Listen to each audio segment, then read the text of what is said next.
Hello, I am Aria from Paramour Forex Trader Team. Today is 6th February. I want to talk about gold forecast. As you see, gold under pressure after US labor market data. Economists at Commerzbank analyze the yellow metals outlook. Even a rate cut at the May meeting is no longer considered to be a foregone conclusion.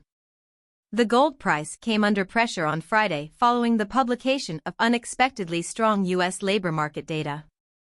The data may not only have dashed hopes of an interest rate cut by the US Federal Reserve in March. Even a rate cut at the May meeting is no longer considered to be a foregone conclusion. As a result, the extent of interest rate cuts later in the year will also come under scrutiny. Before the data was published on Friday, the market was expecting a Fed funds rate of around 4% at the end of the year based on Fed fund futures. The Fed rate expected for the end of 2024 is now around 30 basis points higher.